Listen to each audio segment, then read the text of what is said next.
মহারসায়ন শ্রী শ্রী নামামৃত লহরী ষষ্ঠ স্পন্দন। আমার এই নাম সকল যে জপ করে ইহজগতে তার জন্মই বা কোথায়, আর জমের ভয়ই বা কোথায়? ওরে তুই নাম কর। নাম তো করব, আচ্ছা মন যদি অন্য চিন্তা করে আর জিহ্বা হরি হরি নারায়ণ নারায়ণ করে, সে নামে কি কোনো ফল লাভ হবে? নিশ্চয়ই হয়। সে কি কথা?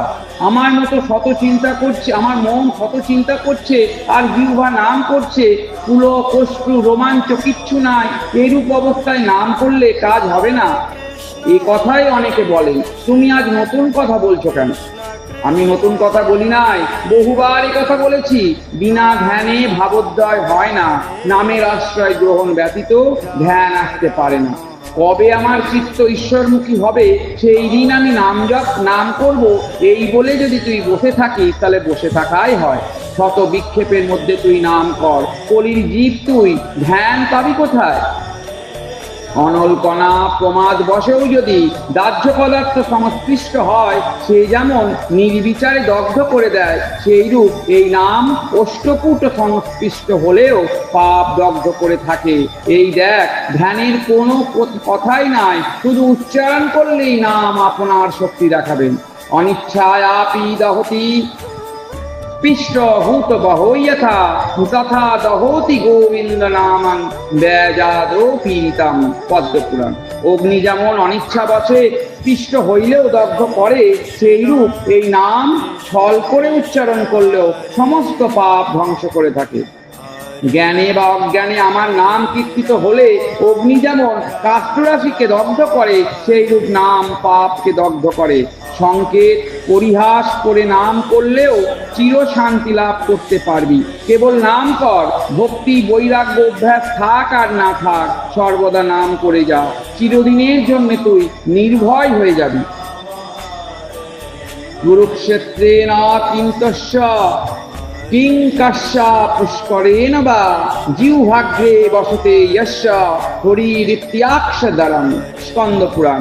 এই দেখ, এখনো এখানে স্মরণের কথা নাই। জিহ্বাগ্রে নাম থাকলেই কুরুক্ষেত্র কাশী পুষ্করাদি তীর্থের প্রয়োজন হয় না। স্মরণ করত, নাম করতে পারিস উত্তম, না পারিস তাতেও ক্ষতি নাই, নাম করতে করতে স্মরণ ছুটে আসবে। পরিহাসস্যাদৈব বিষ্ণু গিন্নন্তি নাময়ে পিতার্থস্থোপি মনুয়াস্তে অভ্যপিহ নমো নমঃ শ্রীনারায়ণ অভ্যস্ত। পরিহাস উপহাস করে যদি নাম গ্রহণ করলে মানবগণ তাতেও কৃতার্থ হয়, তারাও প্রণম্য হয়। পুরুষের পাপ নষ্ট করতে আমার গুণ কর্ম নামের সংকীর্তনই যথেষ্ট। অজামিল পুত্রকে স্মরণ করতে নাম করেছিল, তাতেই সে মুক্তি লাভের অধিকারী হয়েছিল। স্মরণ না হলেও নামের শক্তি যাবে কোথায়? রত্নাকর মরা মরা জপ করে মহর্ষিত্ব লাভ করেছিল। পাপ নাশন আমার স্মরণ বহু আয়াসসাধ্য, কীর্তনের দ্বারা অষ্ট স্পন্দন মাত্রই পাপ ধ্বংস হয়ে যায়। এই জন্যে স্মরণ হতে কীর্তন শ্রেষ্ঠ। স্মরণ সাধন সাপেক্ষ, এই কীর্তন অনায়াস সাধ্য, করলেই করা যায়। সত্যযুগে ধ্যান, ত্রেতায় যজ্ঞানুষ্ঠান ও দাপরে পরিচর্যা করলে যে ফল লাভ হয়, এই কলিযুগে নাম সংকীর্তনের দ্বারা মানুষ সেই ফল লাভ করতে সমর্থ হয়।